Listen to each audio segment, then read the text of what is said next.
રાજકોટના university road નજીક સોમનાથ સોસાયટીમાં થયેલા ડબલ મર્ડર કેસમાં હવે ઘટનાનો વિડીયો સામે આવ્યો છે। જમીન અને પૈસાની લેતી દેતીના વિવાદમાં બનેલી આ ઘટનામાં બે સગા ભાઈઓના મોત થયા હતા, જ્યારે આરોપી હાલ સારવાર હેઠળ છે। રાજકોટના યુનિવર્સિટી રોડ નજીક આવેલી સોમનાથ સોસાયટીમાં ગઈકાલ મોડી રાત્રે જમીનના જ્યારે ભાગ બટાવ અને પૈસાની લેતી દેતીના વિવાદમાં લોહિયાળ સ્વરૂપ ધારણ કર્યું અને કૌટુંબિક વિવાદ દરમિયાન હાર્દિક ધોળકિયાએ છરી વડે હુમલો કરતા સુરેશ ધોળકિયાનું ઘટના સ્થળે જ મોત થયું હતું। હુમલામાં ઘાયલ થયેલા રાજેશ ધોળકિયા અને સુરેશભાઈને પુત્ર લાખા ધોળકિયાને સારવાર માટે ખાનગી હોસ્પિટલમાં ખસેડવામાં આવ્યા હતા, જ્યાં રાજેશભાઈ ધોળકિયાનું સારવાર દરમિયાન મોત નિપજતા ઘટનાના ડબલ મર્ડરમાં પરિણમી હતી।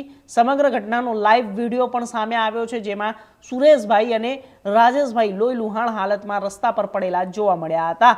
આરોપી હાર્દિક ધોળકિયાએ પણ ઈજાગ્રસ્ત થયો હોવાથી તેની ખાનગી હોસ્પિટલમાં સારવાર ચાલી રહી છે।